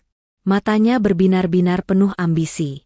"Dengar tuh, Mas," bisik Mila dengan suara tertahan namun tajam. "Pemegang saham tunggal. Itu artinya dia yang punya semuanya. Mas Agam harus siap-siap kartu nama, ya. Nanti kalau ada sesi ramah tamah, kita harus pepet orang ini. Siapa tahu Mas Agam bisa dapat suntikan modal atau proyek kerjasama. Jangan cuma diam aja kayak patung." Agam mengangguk ragu, tangannya meremas serbet makan di pangkuannya. Keringat dingin mulai membasahi telapak tangannya. Ia merasa sangat kecil berada di tempat ini, apalagi disuruh bermanuver bisnis dengan orang yang levelnya jauh di atas langit. "Iya, Mil. Nanti Mas coba," jawab Agam pelan, suaranya terdengar tidak meyakinkan. Mila mendecakkan lidah, kesal melihat kakaknya yang kurang agresif. Ia kemudian menoleh ke arah Destia yang duduk tenang di sisi lain Agam. Destia sedang menyesap air mineralnya dengan gerakan yang sangat halus, matanya menatap lurus ke arah Pak Surya di panggung. "Mbak Destia, perhatiin tuh," tegur Mila sinis. "Lihat gimana orang-orang sukses bicara. Visinya jauh ke depan. Bukan cuma mikirin besok mau masak apa atau harga cabai naik berapa. Mbak tuh harusnya belajar dari suasana kayak gini, biar wawasannya terbuka dikit. Jangan cuma jadi beban suami yang taunya minta duit belanja." Destia menurunkan gelasnya perlahan. Ia menoleh sedikit ke arah Mila, sudut bibirnya terangkat membentuk senyum misterius. "Aku sedang memperhatikan, Mila. Sangat memperhatikan." "Halah, sok ngerti," cibir Mila sambil memutar bola matanya. "Paling juga Mbak nggak paham istilah akuisisi atau saham pengendali. Udah, diam aja. Jangan malu-maluin aku kalau nanti komisarisnya lewat sini." Di panggung, Pak Surya kembali berbicara. Nada suaranya kini terdengar lebih emosional dan penuh hormat. Banyak rumor yang beredar bahwa pemilik perusahaan ini adalah konglomerat asing, atau mungkin politisi tua yang duduk di kursi roda. Tapi malam ini, saya ingin mematahkan semua rumor itu. Beliau ada di sini. Duduk bersama kalian, menikmati hidangan yang sama, dan bernapas di udara yang sama. Gumam penasaran mulai terdengar riuh rendah di seluruh ruangan. Para tamu saling toleh, menatap meja kiri dan kanan mereka, mencoba menebak siapa sosok yang dimaksud. Saya mengundang beliau hadir malam ini, karena beliau ingin melihat langsung wajah-wajah orang yang telah bekerja keras untuk perusahaannya. Beliau ingin memastikan bahwa kesejahteraan kalian terjamin. Lanjut Pak Surya. Jantung Mila berdegup kencang. Ia merapikan kerah gaun merahnya yang mencolok, lalu membenarkan posisi duduknya agar terlihat lebih tegap dan profesional. Mas, dia bilang duduk di antara kita, bisik Mila heboh pada Agam. Jangan-jangan komisarisnya duduk di area VIP dekat sini? Atau jangan-jangan dia nyamar jadi orang biasa buat ngetes karyawan? Aduh, untung aku dandan maksimal hari ini. Siapa tahu dia ngelirik aku. Mungkin, Mil. Berdoa saja, sahut Agam asal. Pikirannya lebih fokus pada rasa lapar yang mulai menyerang namun ia malu untuk mengambil makanan lebih dulu. Dan sekarang, suara Pak Surya meninggi, mencapai klimaks pidatonya. Tanpa menunggu lebih lama lagi, saya akan turun dan menjemput beliau untuk naik ke atas panggung, memberikan sambutan kehormatan bagi kita semua. Lampu sorot utama yang tadinya menyorot Pak Surya, kini melebar. Pak Surya melangkah mundur dari podium, menuruni anak tangga panggung dengan langkah tegap. Musik latar berubah menjadi instrumen yang megah dan mendebarkan, membangun ketegangan yang sempurna. Semua kepala menoleh mengikuti arah langkah Pak Surya. Sang direktur utama berjalan membelah kerumunan meja bundar. Ia melewati barisan meja direksi, melewati meja manajer senior, dan terus berjalan menuju bagian tengah ruangan. Mas. Dia jalan ke arah sini. Pekik Mila tertahan, tangannya mencengkeram lengan jas Agam dengan kuat. Lihat Mas. Pak Surya lihatnya lurus ke meja kita. Sumpah, dia jalan ke sini. Agam ikut tegang. Masa sih? Mil? Mungkin meja belakang kita? Enggak Mas. Itu matanya natap ke sini.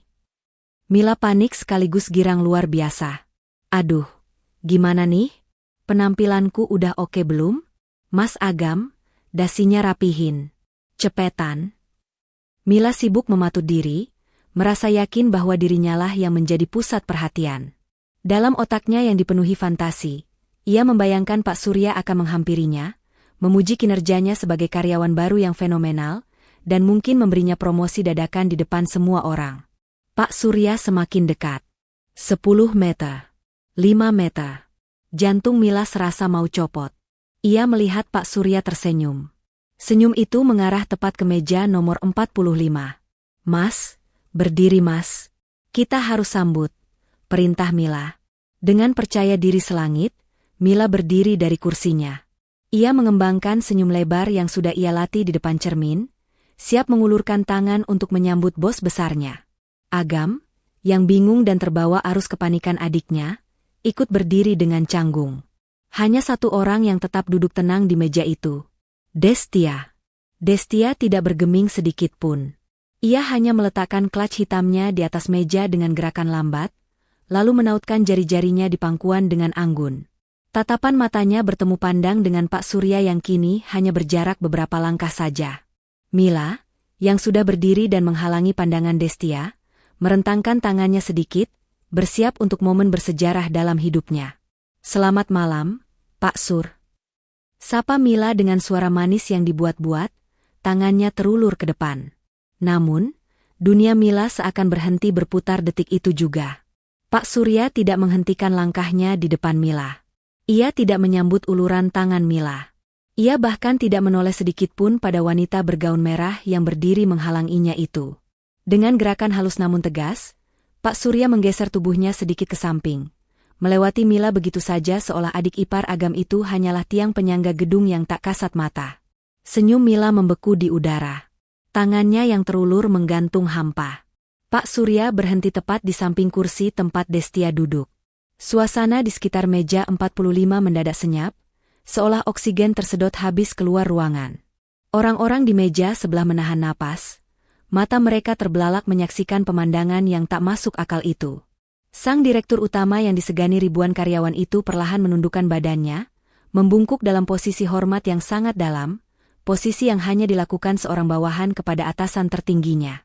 "Selamat malam," ucap Pak Surya dengan suara yang terdengar jelas di keheningan itu. Mila menoleh kaku, lehernya terasa berderit. Ia melihat Pak Surya membungkuk bukan padanya, bukan pada Agam, tapi pada wanita berbaju biru gelap yang baru saja ia hina, kampungan. Destia mengangkat wajahnya, menatap Pak Surya, lalu tersenyum tipis. Senyum seorang ratu yang menerima penghormatan dari panglimanya. "Malam, Pak Surya," jawab Destia tenang. Kata-kata Pak Surya masih menggantung di udara, namun dampaknya bagaikan bom atom yang meledak tanpa suara. Waktu seolah berhenti berdetak di meja nomor 45. "Selamat datang, Ibu Dewan Komisaris," ulang Pak Surya dengan nada yang lebih tegas, memastikan tidak ada satupun telinga yang salah dengar. "Mohon maaf jika sambutan kami kurang berkenan. Silakan, Bu. Kursi kehormatan di meja utama sudah kami siapkan untuk Ibu." Mila, yang masih berdiri kaku dengan tangan terulur hampa, merasa darah di tubuhnya surut seketika ke kaki. Wajahnya yang semula merah merona karena blush on mahal, kini memucat seperti kertas. Mulutnya terbuka, bergerak-gerak ingin mengeluarkan suara, tapi tidak ada satu kata pun yang keluar. Otaknya mengalami korsleting, menolak memproses informasi yang baru saja didengarnya. "Komisaris? Destia? Kakak iparnya yang selama ini ia sebut benalu? Perempuan yang ia suruh mencuci piring dan ia hina karena bajunya, kampungan?" "Pak Surya." Akhirnya suara Mila keluar, terdengar mencicit dan pecah. Bapak pasti salah orang, kan? Ini Destia, Pak. Dia cuma kakak ipar saya. Dia ibu rumah tangga biasa. Dia nggak kerja. Bapak pasti bercanda, kan?" Mila tertawa sumbang, tawa histeris yang terdengar menyedihkan di tengah keheningan ribuan orang. Ia mencoba menyentuh lengan Pak Surya, berusaha menyadarkan direktur utama itu dari kehilafannya. Namun, sebelum tangan Mila menyentuh jas mahal Pak Surya, tatapan tajam sang direktur sudah lebih dulu menghentikannya. Tatapan itu dingin, menusuk, dan penuh peringatan. "Jaga sikap Anda," desis Pak Surya rendah, namun cukup keras untuk didengar oleh Agam dan orang-orang di meja sekitarnya. "Anda sedang berbicara tentang pemilik tunggal perusahaan tempat Anda bekerja. Apakah sopan menunjuk-nunjuk atasan tertinggi Anda seperti itu?" Agam, yang berdiri di samping Mila, merasakan lututnya lemas. Ia ambruk kembali ke kursinya, seolah tulang kakinya mendadak dilolosi. Matanya menatap nanar ke arah istrinya. Potongan-potongan puzzle di kepalanya mulai menyatu dengan mengerikan. Uang, tabungan warisan, yang tak habis-habis. Keengganan Destia untuk membalas hinaan Mila. Ketenangan Destia saat Agam mengaku gajinya habis. Semua itu bukan karena Destia lemah atau bodoh. Itu karena Destia berada di level yang jauh di atas mereka semua. Agam merasa mual. Ia baru sadar bahwa selama ini ia memamerkan kekayaan semu di depan pemilik kekayaan yang sesungguhnya. Destia perlahan bangkit dari kursinya. Gerakannya tenang, anggun, dan penuh wibawa. Tidak ada lagi sorot mata istri penurut yang biasa ia tampilkan di rumah. Yang berdiri di sana sekarang adalah seorang ratu yang siap menduduki tahtanya. Ia merapikan sedikit lipatan gaun sutra biru gelapnya, lalu menoleh ke arah Mila yang masih melongo seperti patung lilin yang meleleh. "Mila," panggil Destia pelan. Mila tersentak. Ia menatap kakak iparnya dengan tatapan horor, seolah melihat hantu. "Nikmatilah pestanya," ucap Destia datar, tanpa senyum, tanpa emosi. "Bukankah kamu bilang ingin melihat orang-orang berkelas malam ini? Lihatlah baik-baik." Setelah mengucapkan kalimat itu, Destia mengalihkan pandangannya pada Pak Surya. Ia mengangguk kecil. "Mari, Pak Surya." "Mari, Bu. Silakan lewat sini." Pak Surya memundurkan langkahnya, memberi jalan, lalu berjalan mengiringi Destia sedikit di belakang, layaknya seorang ajudan setia. Destia melangkah membelah kerumunan. Lampu sorot follow spot kini sepenuhnya menyinari dirinya. Ribuan pasang mata mengikuti setiap langkah kakinya. Bisik-bisik yang tadinya pelan kini berubah menjadi dengungan lebah raksasa yang memenuhi ballroom. Itu Bu Destia? Gila, cantik banget ternyata. Itu yang punya Nusantara Group? Masih muda banget. Lihat wibawanya, beda banget sama cewek baju merah norak tadi. Mila mendengar semua itu. Telinganya berdenging panas. Ia merasa ratusan mata yang tadi menatapnya kagum kini berubah menjadi tatapan mencemooh. Ia melihat Siska dan teman-teman kantornya yang duduk semeja dengannya kini menjauhkan kursi mereka, menciptakan jarak fisik seolah Mila membawa penyakit menular. "Mil," bisik Siska dengan nada sinis yang tak ditutup-tutupi. "Lo bilang kakak ipar lo itu pembantu? Lo bilang dia parasit? Lo gila ya? Itu bos besar kita, bego. Lo mau bikin kita semua dipecat gara-gara temenan sama lo?" Gue nggak tahu." Mila tergagap, air mata mulai menggenang di pelupuk matanya. "Sumpah, di rumah dia nggak kayak gitu, dia cuma diam. Dia? Simpen aja drama lo, potong teman yang lain ketus. Malu-maluin banget sih lo. Sok kaya, pamer kakak lo manajer. Taunya kakak ipar lo yang punya segalanya. Dasar OKB, orang kaya baru, halu." Mila menoleh ke arah Agam, mencari perlindungan. "Mas Agam, Mas tahu kan? Mas pasti tahu kan kalau Mbak Destia itu komisaris? Kenapa Mas nggak bilang sama aku? Kenapa Mas biarin aku ngehina dia terus-terusan?" Agam menatap adiknya dengan pandangan kosong. Wajahnya pucat pasi, keringat dingin membasahi keningnya. "Mas nggak tahu, Mil? Mas bener-bener nggak tahu? Uang yang Mas kasih ke kamu, itu uang Destia. Semua uang belanja ibu, itu uang Destia." Suara Agam bergetar hebat saat mengucapkan pengakuan itu. Sementara itu, di depan panggung utama, Destia telah sampai di meja VVIP nomor 1. Ia disambut oleh jajaran direksi lain yang berdiri membungkuk hormat. Destia duduk di kursi tengah yang paling megah. Dari tempat duduknya yang tinggi, Destia bisa melihat ke seluruh penjuru ruangan. Matanya kembali tertuju ke meja nomor 45 yang berada jauh di tengah. Ia melihat kekacauan kecil di sana.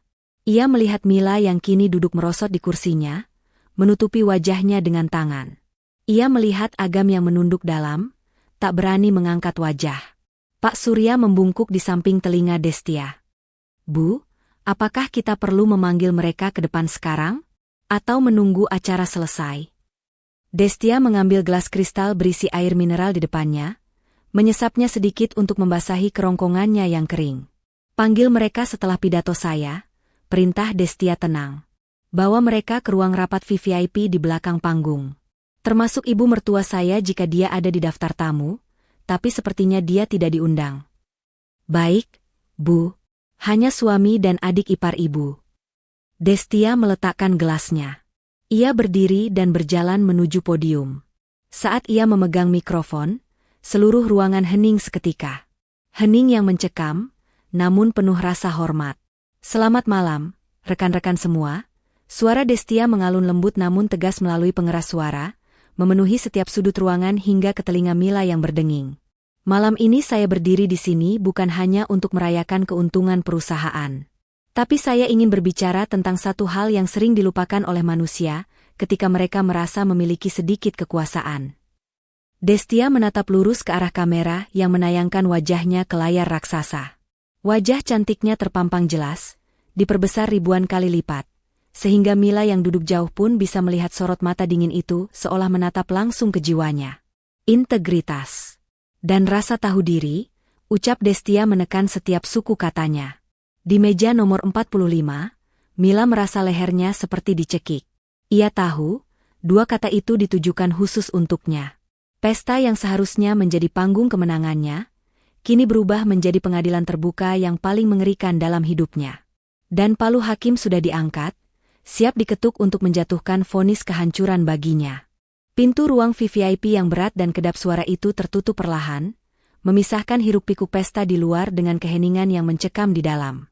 Ruangan itu dingin, didominasi oleh meja marmer panjang dan kursi-kursi kulit berkualitas tinggi. Di ujung meja, Destia duduk dengan ketenangan yang mengintimidasi, sementara Pak Surya berdiri tegak di sampingnya bak pengawal setia. Di hadapan mereka, Mila berdiri dengan tubuh gemetar hebat. Wajahnya sembab, air mata melunturkan maskara mahalnya, hingga membentuk aliran sungai hitam di pipinya. Agam berdiri di sebelahnya, menunduk dalam-dalam, bahunya merosot seolah memikul beban dunia yang tak kasat mata. Tidak ada yang berani bicara. Suara detak jam dinding terdengar, seperti palu hakim yang sedang menghitung mundur waktu eksekusi. Duduk, perintah Destia singkat. Suaranya tidak keras, namun memiliki otoritas yang membuat Mila dan Agam refleks menarik kursi dan duduk dengan kaku. Mila meremas gaun merahnya, gaun yang beberapa jam lalu ia banggakan sebagai simbol status, kini terasa seperti kostum badut yang mempermalukan dirinya sendiri. Ia menoleh pada Agam dengan tatapan memelas, berharap kakaknya masih memiliki sedikit sisa kejantanan untuk membela dirinya. "Mas," cicit Mila dengan suara parau. "Mas Agam, tolong ngomong sesuatu. Bilang sama dia, bilang sama atasan Mas ini kalau ini cuma salah paham. Kakak kan manajer hebat, kakak kan punya saham juga kan di tempat lain? Kakak pasti bisa lindungin aku, kan?" Agam tidak menjawab. Ia hanya memejamkan matanya rapat-rapat, rahangnya mengeras menahan tangis. "Jawab adikmu, Mas." Suara Destia memecah kebisuan. Ia menatap suaminya dengan sorot mata yang sulit diartikan, campuran antara kasihan dan ketegasan. Dia butuh pahlawannya sekarang. Dia butuh kakaknya yang kaya raya untuk menyelamatkan karirnya. Agam menarik napas panjang yang terdengar menyakitkan. Perlahan, ia mengangkat wajahnya. Matanya merah dan basah. Ia menatap Mila, adik yang selama ini ia manjakan dengan kebohongan demi kebohongan. "Mila." Suara Agam pecah. "Maafin Mas." "Maaf kenapa, Mas? Jangan minta maaf. Lawan dia," seru Mila histeris, menunjuk Destia dengan jari gemetar. "Dia cuma beruntung aja jadi bos di sini. Tapi di rumah, dia tetap istri Mas yang numpang hidup. Uang Mas lebih banyak dari dia, kan?" "Cukup, Mila," bentak Agam tiba-tiba, membuat Mila terlonjak kaget. Agam mencengkeram tepi meja marmer itu, hingga buku-buku jarinya memutih. "Mas nggak punya apa-apa, Mil. Mas bukan orang kaya. Mas nggak punya saham, Mas nggak punya investasi miliaran." Mila terbelalak. "Maksud Mas apa? Mobil baru? Renovasi rumah? Uang belanja ibu? Tas aku? Itu semua dari mana kalau bukan uang Mas?" Air mata Agam tumpah. Pertahanannya runtuh seketika di hadapan istri yang selama ini menutupi aibnya. "Itu uang Destia," aku Agam dengan suara lirih yang menyayat hati. "Gaji Mas cuma cukup buat bayar cicilan rumah dan makan seadanya. Sisanya gaya hidup mewah kamu, arisan ibu, baju-baju branded kamu, bahkan uang 50 juta yang kemarin Mas kasih buat pelunasan kartu kreditmu, itu semua uang Destia. Destia yang transfer ke rekening Mas supaya Mas terlihat sukses di mata kalian." Ruangan itu hening seketika. Pengakuan itu menghantam Mila lebih keras daripada tamparan fisik manapun. Mulutnya menganga, tapi tidak ada suara yang keluar. Otaknya berusaha menyangkal, tapi wajah bersalah Agam adalah bukti yang tak terbantahkan. Enggak mungkin." Bisik Mila menggelengkan kepalanya. Dia kan cuma di rumah? Dia cuma dasteran?" Destia tersenyum miring. Ia membuka sebuah map yang sejak tadi tergeletak di depannya. Ia mengeluarkan selembar kertas dan mendorongnya ke hadapan Mila. Itu adalah bukti transfer bank atas nama Destia Maharani ke rekening Agam, dengan nominal yang fantastis, tertanggal tepat sehari sebelum Mila membeli tas dan gaun merah itu. "Kamu bilang aku sampah?" tanya Destia pelan, namun setiap katanya tajam menusuk. "Kamu bilang aku parasit? Asal kamu tahu, Mila, parasit yang sesungguhnya adalah kalian. Aku diam bukan karena aku takut. Aku diam karena aku menjaga harga diri suamiku. Aku ingin dia tetap terlihat sebagai kepala keluarga yang hebat di depan ibu dan adiknya. Tapi apa balasannya?" Destia berdiri, berjalan perlahan mendekati kursi Mila. Mila menyusut di kursinya, ketakutan melihat aura kakak iparnya yang kini terasa begitu raksasa. "Kalian injak harga diriku. Kalian hina penampilanku. Kalian sebut aku beban, lanjut Destia. Ia mencondongkan tubuhnya, menatap lurus ke manik mata Mila.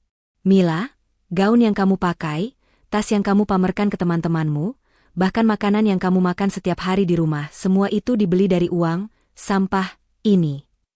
Mila menangis terseduh-seduh. Rasa malu yang luar biasa menjalar dari ujung kaki hingga ke ubun-ubun. Ia teringat semua caci makinya. Kalau bukan karena kakakku, kamu cuma sampah. Kalimat itu kini berbalik menyerangnya bagaikan bumerang beracun. Ternyata, kalau bukan karena kakak iparnya, dia dan kakaknya hanyalah orang biasa yang terlilit hutang gaya hidup. Bu Destia, sela Pak Surya sopan. Bagaimana dengan status kepegawaian saudari Mila? Apakah perlu saya buatkan surat pemecatan sekarang juga atas dasar perilaku tidak menyenangkan terhadap atasan? Tangis Mila semakin kencang mendengar kata pemecatan. Ia baru saja diterima, ia baru saja pamer. Jika dipecat sekarang, tamatlah riwayat sosialnya. Destia menatap adik iparnya yang kini tak lebih dari seonggok ego yang hancur. Perlahan, Destia menggeleng. Tidak, Pak Surya. Jangan pecat dia, jawab Destia tenang. Mila mendongak, ada secercah harapan di matanya. Apakah Destia akan memaafkannya? Memecat dia terlalu mudah, sambung Destia dingin. Biarkan dia tetap bekerja di sini. Tapi, cabut semua fasilitas istimewanya. Pastikan dia bekerja sesuai dengan kompetensinya yang sebenarnya. Jika dia tidak becus, tegur dia. Jika dia salah, beri sanksi. Perlakukan dia sama seperti staf paling bawah. Biarkan dia merasakan bagaimana rasanya mencari uang dengan keringat sendiri, tanpa bisa berlindung di balik nama kakaknya atau nama saya. Destia kembali menatap Mila. Itu hukumanmu, Mila. Setiap hari kamu datang ke kantor ini, kamu akan melihat fotoku di lobi. Kamu akan ingat bahwa bos besarmu adalah orang yang kamu hina di meja makan. Kamu akan hidup dengan rasa malu itu setiap detik sampai kamu belajar apa arti kerendahan hati. Atau, kamu boleh mengundurkan diri sekarang juga dan kembali menjadi pengangguran yang menjadi beban ibumu. Pilihan ada di tanganmu. Mila menunduk, bahunya terguncang hebat. Ia tahu ia tidak punya muka lagi untuk bekerja di sini. Teman-temannya sudah tahu, satu kantor sudah tahu. Bertahan di sini sama saja dengan bunuh diri sosial. Tapi keluar dari sini, ia akan kehilangan segalanya. Tanpa berkata apa-apa lagi, Mila berdiri dengan goyah. Ia tidak sanggup menatap Destia maupun Agam. Dengan langkah terseok-seok, ia berlari keluar dari ruangan VVIP itu, meninggalkan gaun merahnya yang berkilauan namun tak lagi bermakna. Suara pintu yang terbanting menjadi penanda hancurnya kesombongan seorang adik ipar. Kini tinggal Agam dan Destia di ruangan itu. Pak Surya, memahami situasi, membungkuk sedikit lalu undur diri keluar ruangan, memberikan privasi bagi pasangan suami istri itu. Agam masih menunduk. Ia perlahan merosot dari kursinya, berlutut di lantai marmer yang dingin, memeluk kaki Destia. Des, ampunin Mas. Des. Isak Agam pilu. Mas salah. Mas bodoh. Mas gagal jadi suami. Mas biarin kamu dihina padahal kamu yang nyawer-nyawa buat keluarga kita. Mas malu, Des. Mas malu banget. Destia menatap puncak kepala suaminya. Tangannya terulur, menyentuh rambut Agam pelan. Tidak ada kebencian di matanya, hanya rasa lelah yang amat sangat. Bangun, Mas, ucap Destia lembut namun tegas. Agam mendongak, wajahnya basah oleh air mata. Jabatan, uang, dan hormat itu tidak bisa diminta, Mas. Apalagi dibeli dengan kebohongan. Itu semua harus didapat, kata Destia bijak. Selama ini aku membiarkanmu memimpin, memberimu panggung, tapi kamu malah lupa siapa yang membangun panggung itu untukmu.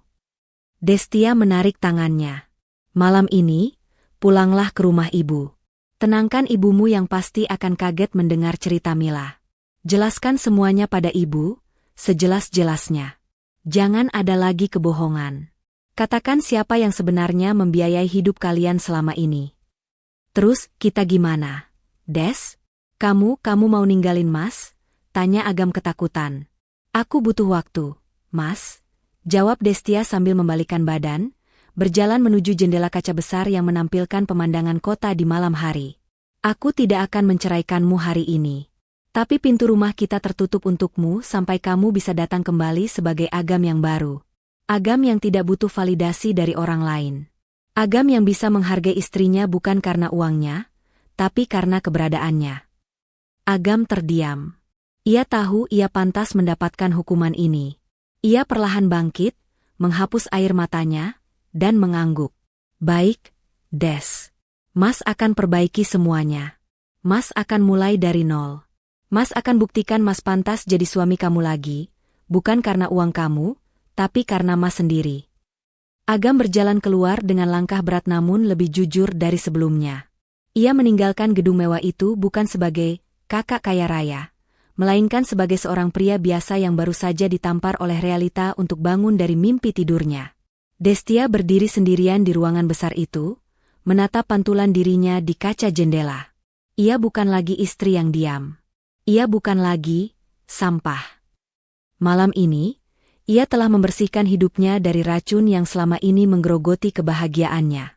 Ia merogoh ponselnya, mengetik pesan singkat pada asisten pribadinya. Pastikan Mila menerima pesangon yang layak jika dia mengajukan resign besok. Jangan persulit dia. Biarkan dia pergi dengan sisa harga dirinya. Destia tersenyum tipis. Balas dendam terbaik bukanlah menghancurkan musuh hingga menjadi debu, melainkan membiarkan mereka hidup dengan kesadaran bahwa mereka pernah menyia-nyiakan berlian karena terlalu sibuk mengumpulkan batu kerikil. Di luar sana, langit malam begitu cerah. Dan untuk pertama kalinya dalam sekian tahun, Destia merasa benar-benar bernapas lega. Pesan moral cerita. Jangan menilai buku dari sampulnya, penampilan luar seringkali menipu. Kesederhanaan seseorang bukan berarti kekurangan, dan kemewahan yang dipamerkan belum tentu milik sendiri. Integritas di atas gengsi. Hidup dalam kebohongan demi validasi orang lain, hanya akan menjadi bom waktu yang menghancurkan diri sendiri. Jadilah apa adanya, itu jauh lebih terhormat. Hargai pasanganmu. Keberhasilan suami seringkali ada doa dan dukungan, bahkan materi, istri di belakangnya. Jangan pernah merendahkan pasangan yang sudah berkorban untukmu. Kesombongan adalah awal kejatuhan. Semakin tinggi kita menyombongkan diri, semakin sakit rasanya saat kebenaran menjatuhkan kita ke tanah.